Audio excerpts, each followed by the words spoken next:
Nouvel invité sur le plateau de TV5, Patrick Lagadec. Merci d'être avec nous, Patrick Lagadec. Vous êtes chercheur, vous travaillez à l'école polytechnique, vous avez publié de nombreux articles. On peut par exemple voir Rupture créatrice. Vous avez beaucoup travaillé sur la notion de crise, en essayant notamment de trouver des parades, des conseils d'organisation pour la gestion de ces crises. En quoi vous semble-t-il, vous qui en avez étudié des dizaines et des dizaines, des crises importantes, des pollutions, en quoi vous semble-t-il que cette crise-là, une crise majeure, est différente de toutes les autres ?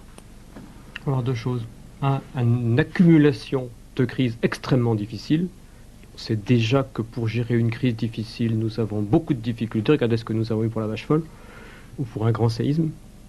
Et en plus, des ruptures de fond qui sont en jeu dans cette crise, où on sent très bien que le terrain est assez difficile à lire et que l'avenir est assez difficile à imaginer, sauf des ruptures majeures dans nos conceptions de ce que c'est qu'un État et comment il fait face aujourd'hui à des réseaux qui ne sont plus du tout dans cet ordre des États, des logiques qui ne sont plus entre occidentaux. Donc on va avoir affaire à des grandes ruptures, et cela, intellectuellement, culturellement, on sent très bien qu'on n'y est pas tout à fait prêt. On ne sait pas les gérer, vous voulez dire, il n'y a pas de schéma, de scénario, d'exercice, d'entraînement sur ces crises-là? Ce que l'on a très bien fait, ce sont des exercices d'urgence pour répondre à ce qui est dans la boîte. Et pour cela, on a des checklists.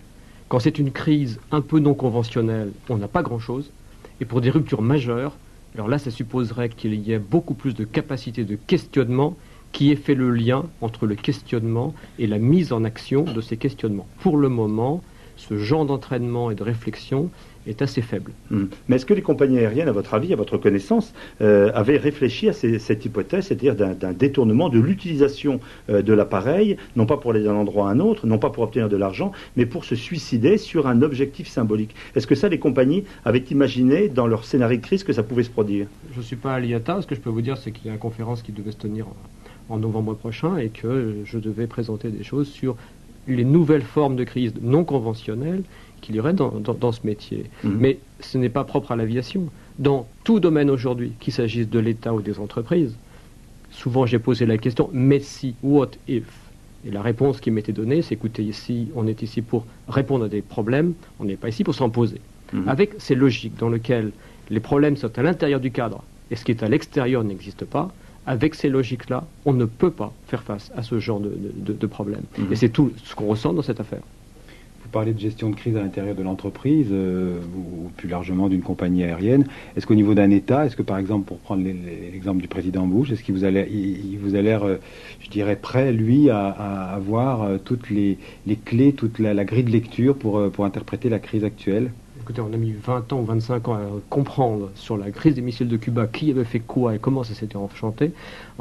Bon, je crois que dans cette affaire, il faudra beaucoup de recul pour savoir où on en est. Probablement que pour l'urgence immédiate, ils sont tout à fait câblés. Probablement que pour trouver des cibles, il n'y a aucun problème. Mais la grande question qui va avoir à se poser, c'est qu'est-ce que je pose comme acte, et est-ce aux États-Unis de le faire? Peuvent-ils le faire? Qu'est-ce que je pose comme acte maintenant pour qu'il y ait une sortie de crise qui soit possible? Parce qu'elle ne sortira pas uniquement par des jets de missiles. Et d'une façon plus générale, ce sont les gouvernements, la façon de diriger aujourd'hui un État qui peuvent se retrouver mis en interrogation. On ne gérera plus jamais pareil une crise après ce qui s'est passé à Manhattan. Ce qui est sûr, c'est qu'il va falloir développer d'autres capacités de gouvernance et de logique d'appréhension de choses qui vont être beaucoup plus dans le micro. Ici, c'est plus des missiles là, qui attaquent les États-Unis, c'est des cutters. Bon, ça suppose d'autres logiques d'intelligence, de réaction et d'action. C'est ça qu'il va falloir mettre en œuvre si on veut qu'il n'y ait du plus jamais. Encore un mot par rapport à cette crise. Comment peut-on gérer autant d'aspects différents, complémentaires, concurrentiels de cette crise? Entre le politique, le militaire, le Pentagone qui est désorganisé. Comment un pays peut-il... Les hôpitaux qui sont en plein air. Comment est-ce qu'un pays peut retrouver rapidement un système d'ordre? Est-ce que l'Amérique est en train, à votre avis, de se remettre en ordre de marche? Il y a une clé qu'on voit dans toutes les crises. La première chose, qu'annihilent les crises, mais instantanément, chez des gens qui ne sont pas suffisamment préparés à l'exceptionnel et au non conventionnel, elles annihilent la capacité à prendre distance et à de se poser des questions, et donc annihilent la capacité à avoir un tableau de bord stratégique. Ce que l'on plus on a le nez dans le guidon, passez-moi la formule, et moins on peut gérer. Absolument. Alors dans ce cas-ci, il y a un problème, de surdimensionnement, il y a de l'avalanche d'informations dans tous les sens, et un niveau d'émotion qui est tel que ça enclenche toutes ces pathologies que l'on a immédiatement dans la post-crise. Encore un mot, Patrick Lagadec, vous n'avez pas toujours été tendre sur le traitement médiatique de ces grandes crises. Ça fait 3 jours que vous regardez la télévision, allez-y sans peine et sans crainte, vous êtes sur un plateau de télévision, vous êtes critique sur ce que les télévisions ont pu faire? Il y a 2 choses. Un, je n'irai pas jusqu'à dire, et pas du tout, ne donnons pas d'informations, comme ça il n'y aura pas de problème. Comme le disait un responsable de pompiers de New York il y a une dizaine d'années, si vous ne donnez pas d'informations sur un événement qui était un événement terroriste, ils feront autre chose pour qu'on puisse donner cette information. Ceci est clair.